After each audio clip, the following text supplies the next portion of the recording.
শাহজাহানকে নিয়ে দিল্লির ইডি দপ্তরের রিপোর্ট পেশ।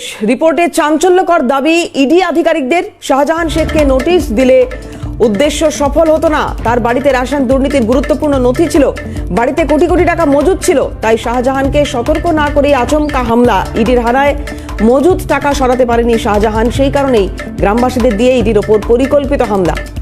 হামলার সুযোগে বাড়ি থেকে টাকা পাচার করতে পারেন তৃণমূল নেতা।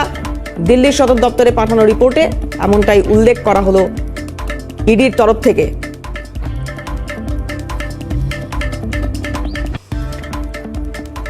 ইডির তরফ থেকে একটি রিপোর্ট পাঠানো হলো শাহজাহানকে নিয়ে। এই রিপোর্টে দিল্লিতে যে রিপোর্ট পাঠানো হলো সেখানে স্পষ্ট বলা হয়েছে যে উদ্দেশ্য প্রণোদিতভাবেই সেদিনকে এই হামলার ঘটনা। মফিজুল ইসলাম আমাদের প্রতিনিধি রয়েছেন। মফিজুল, ইডির এই রিপোর্টে কি বলা হয়েছে?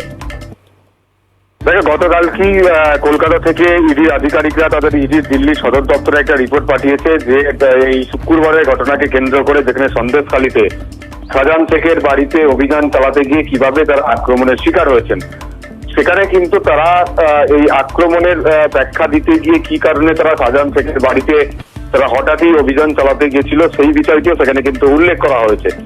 সেখানে যেটা তারা জানাতে চেয়েছেন, শাহজাহান শেখ এমন একজন ব্যক্তিত্ব যার সঙ্গে প্রাক্তন খাদ্যমন্ত্রী জ্যোতিপ্রিয় মল্লিকের সরাসরি কানেকশন রয়েছে এবং রেশন দুর্নীতির প্রচুর গুরুত্বপূর্ণ নথি শাহজাহান শেখের কাছে গচ্ছিত ছিল। যে চিঠিকে কেন্দ্র করে শাহজাহান শেখের নাম প্রথম কিন্তু এই কেন্দ্রীয় তদন্তকারী আধিকারিকরা পেয়েছিলেন। তারপরে তারা তদন্ত করে জানতে পেরেছেন শাহজাহান শেখের বাড়িতে প্রচুর নগদ টাকাও কিন্তু সেখানে মজুত করা ছিল। যে এই যেহেতু তার বাড়িতে নগদ টাকা, কোটি কোটি নগদ টাকা এবং গুরুত্বপূর্ণ নথি তার বাড়িতে রাখা রয়েছে, এটা তারা জানতে পারে পর নিশ্চিত হওয়ার পরেই তারা সেই কারণে হঠাৎ করে আশঙ্কায় তার বাড়িতে অভিযান চালায়।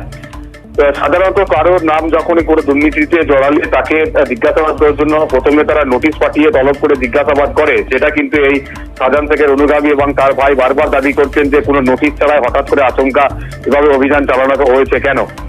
সেই ব্যাখ্যা দিতে গিয়েই কিন্তু সেখানে উল্লেখ করা হয়েছে আসলে যেহেতু তার বাড়িতে প্রচুর কালো টাকা মজুত করা ছিল বা নথি ছিল, এই পরিস্থিতি যদি তাকে নোটিশ পাঠিয়ে জিজ্ঞাসাবাদের জন্য ডেকে পাঠানো হতো তাহলে অনেক আগে থেকে সতর্ক হতেন বা সেই সমস্ত নথি পাচার করে দিতে পারতেন, টাকাগুলোকে পাচার করার সুযোগ পেতেন। সেই সুযোগ যাতে শাহজাহান শেখ না পান তাই তারা আচমকাই তার বাড়িতে অভিযান চালিয়েছিলেন। আর সেই কারণেই হয়তো শাহজাহান শেখ তার অনুগামীদের দিয়ে তাদের উপর হামলা চালিয়েছে, যাতে করে তার বাড়িতে থাকা গুরুত্বপূর্ণ নথি ইডির হাতে পৌঁছে না যায় বা টাকা তারা যাতে উদ্ধার করতে না পারে। এই কারণেই পরিকল্পিতভাবে এই সমস্ত ইডি আধিকারিকদের উপর হামলা চালানো হয়েছে তার অনুগামী এবং গ্রামবাসীদের থেকে। এই বিষয়টি ব্যাখ্যা আকারে দিল্লির সদর দপ্তরে যে রিপোর্ট পাঠিয়েছে ইডি সেটা কিন্তু তুলে ধরা হয়েছে। মফিজুল, আপাতত অনেক ধন্যবাদ তোমাকে। কথা বলছিলাম মফিজুল ইসলাম আমাদের সঙ্গে ছিলেন টেলিফোনে।